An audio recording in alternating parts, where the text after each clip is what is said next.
नमस्कार दोस्तों, हमारे YouTube चैनल में आपका स्वागत है। इस वीडियो में हम भारतीय या हिंदू जो परंपरा है उसके अंतर्गत जो पंच महायज्ञ होते हैं, किसी भी गृहस्थ जीवन में ये पंच यज्ञ बहुत ही जरूरी होते हैं, तो उनके बारे में हम जानेंगे। पंच यज्ञ क्या क्या होते हैं, जैसे कि आपको इस स्लाइड में दिख रहा होगा, ब्रह्म यज्ञ, देव यज्ञ, प्रत्ययज्ञ, अतिथि यज्ञ और बलि बलेश्वर यज्ञ। तो इन पांचों यज्ञ के बारे में हम देखेंगे।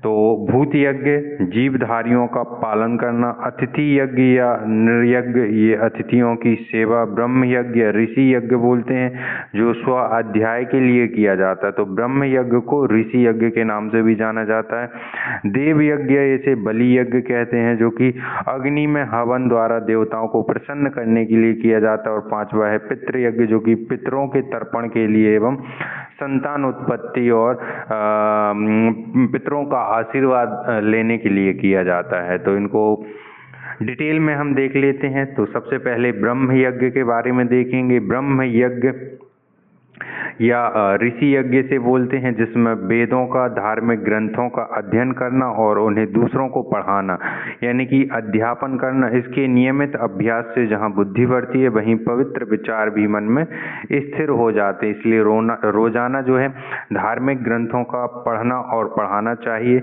इसके द्वारा महापुरुषों का स्मरण और उनके जैसा महान चरित्र का निर्माण होता है, जिसे हम ब्रह्म यज्ञ के नाम से जानते हैं। दूसरा है आपका पितृ यज्ञ, जिसमें पितृ यज्ञ का असली मतलब क्या है, माता पिता की सेवा।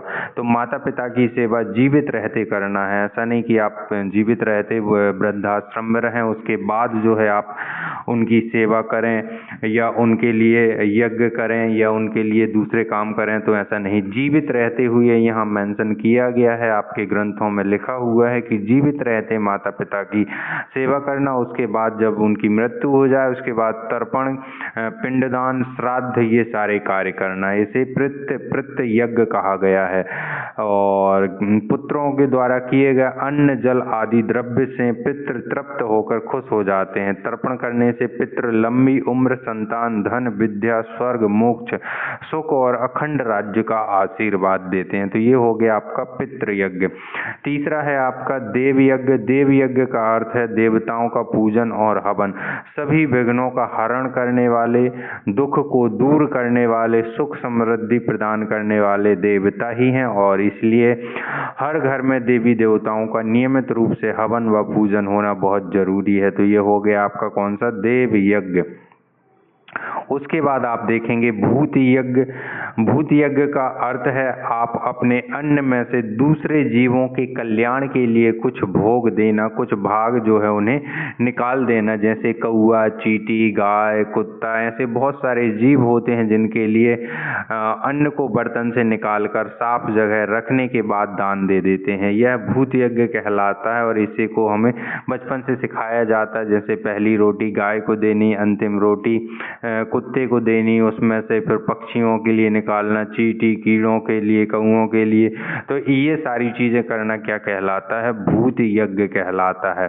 उसके बाद आखिरी अंतिम पांचवा यज्ञ है अतिथि यज्ञ या दरिद्र सेवा, जिसे हम बोलते हैं। यदि आपके घर अतिथि नहीं आते हैं तो आप दरिद्रों की भी सेवा कर सकते हैं। अतिथि यज्ञ का अर्थ है अतिथि का प्रेम। जो भी व्यक्ति आपके घर आए उसे प्रेम भावपूर्ण बिठाना और उसका आदर सत्कार स्वागत करना, ये जो है अतिथि सेवा कहलाती है। अतिथि को पहले भोजन कराकर ही गृहस्थ को भोजन करना चाहिए, यह ही अतिथि यज्ञ कहलाता। हमारे यहाँ राजा रंतिदेव, मरुध्वज जैसे महान अतिथि सेवक हुए हैं।